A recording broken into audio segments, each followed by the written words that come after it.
مع صبري من معانا صبري الخبران. رقم واحد صبري الخبران. ايش نشده؟ تقرير بالشارع. تقرير بالشارع. تفضل يا صبري. الخبران. تقرير بالشارع. السلام عليكم ورحمة الله وبركاته. معكم صبري خبران من قناة فلة الفلة.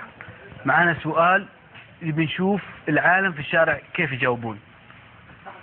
وقت تصوير ما في أحد، نمشي نشوف. تعال. إيه هذا دخل صور. ها السلام عليكم. هلا والله. معك قناة فلة الفلة. ما شاء الله. عندنا سؤال خفيف بسيط بنشوف جوابك عليه. تفضل. وين شغال؟ والله طالب. ما شاء الله.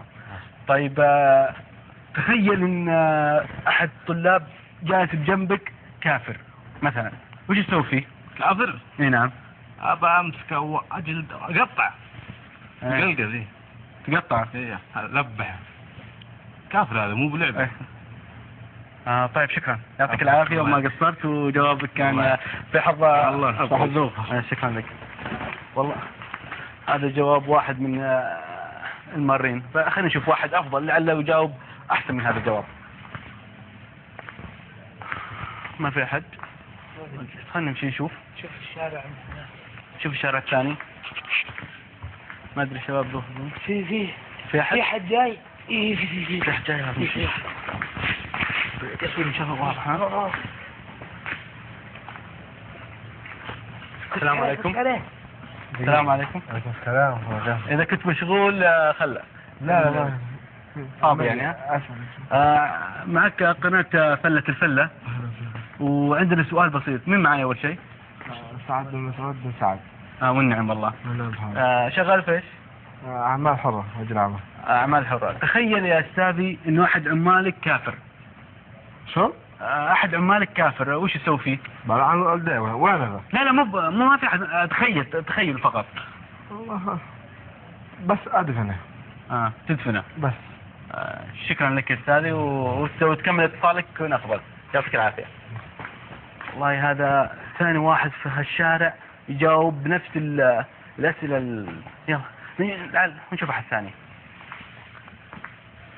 ما ادري يا اخي. والله هذا حسنا كويس. هذا ان شاء الله. يلا خش عليه. هنا لا تتعدى. هنا. السلام عليكم. هلا يجي. سلام. معك قناة فلة الفلة. والله اي نعم. اي نعم. بس خليك هنا دقيقة. لو عندنا سؤال لو سمحت يا استاذي، لو سمحت. عندنا سؤال بسيط. وين شغال اول شيء؟ اشتغل طالب. انا طالب اشتغل. شغال طالب. تخيل يا استاذ انه احد معايا. معك ايه؟ تخيل انه في احد الطلاب او احد المدرسين مثلا كافر. إيه؟ معي؟ ايه؟ تخيل شو يسوي فيه الكافر هذا المدرس؟ عادي تطب بطنه. الكافر ده تطب بطنه. تتوطب بطنه. طيب ما عندك شيء ثاني؟ ما عندي اي شيء ثاني ابد ولا شكرا لك ويعطيك العافيه. اخوانك راحوا هناك. لا مو هذا بس. متى يطلع الحلقه؟ بعد ان شاء الله بعد العيد. يلا في امان الله. اعزائي المشاهدين، والله ما ادري ايش الاجوبه بهالدرجه، بس لو عسى نلاقي واحد في قلب. والله ما ادري في احد ثاني بعد. والله زحف بقوه. في حد بعد في الشارع؟ بعد في الشارع؟ مثل الشارع فاضي. يلا مو مشكله. خلاص خلينا نختم عن التقرير. والله من جد ما قصرت. اعزائي المشاهدين، هذا ليست من سمات المسلم ان اذا لقى كافر ان يضربه او يقتله او يفعل في شيء غير مرضي. فمن صفات المسلم ان ينصح الكافر حتى يسلم، او ان يتعامل معه التعامل الحسن.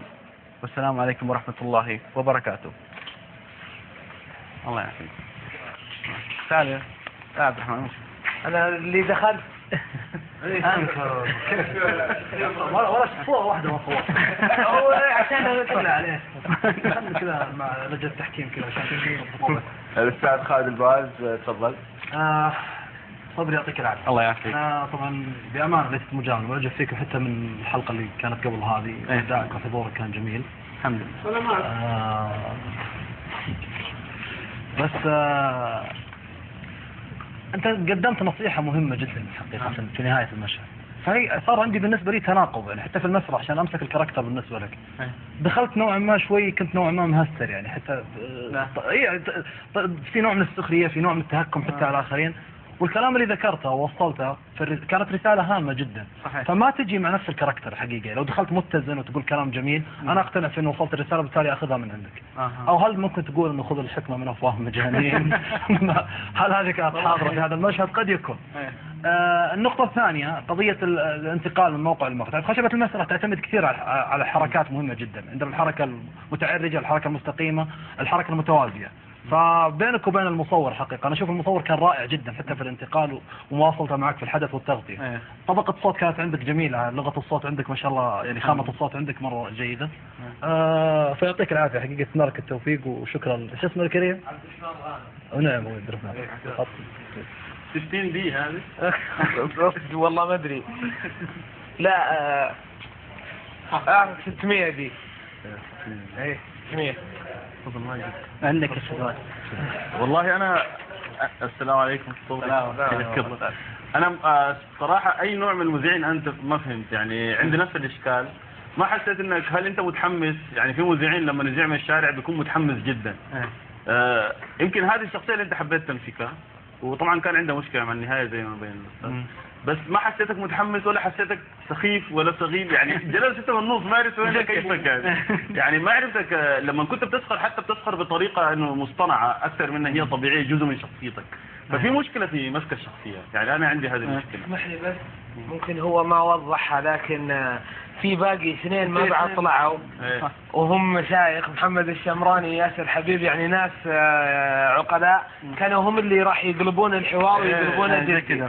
فانا طلعت لقيتهم قاعدين يتقهون قلت اختم خلص. في شيء مفقود يعني لانه انا ما فهمت ايش اللي تغير في الشخصية عشان تصير هذه الخاتمة. انا عندي كمان مشكلة مع الفكرة ومع انه هل هذا هو الشارع فعلا يعني انه الشارع في اي بلد هذا اللي يقول اذا عندي كافر ما ادري شلون.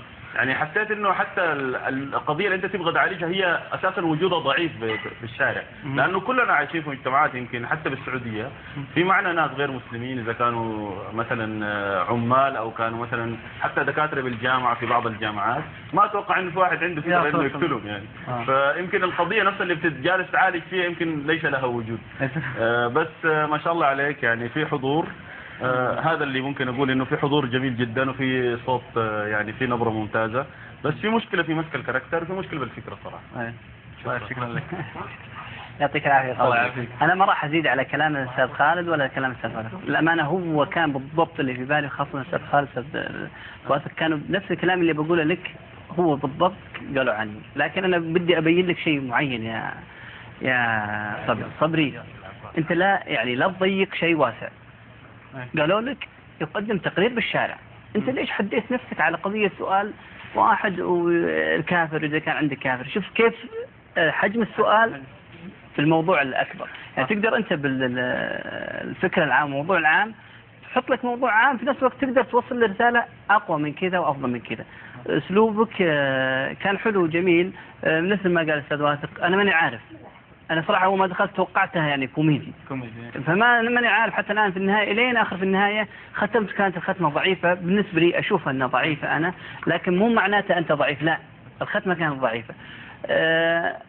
أنا أتوقع لو كانوا ممثلين وعبد الرحمن ولا ما ساعدوك في حركة المسرح ولا أنا عندي صراحة ما أعتبرك ممثل.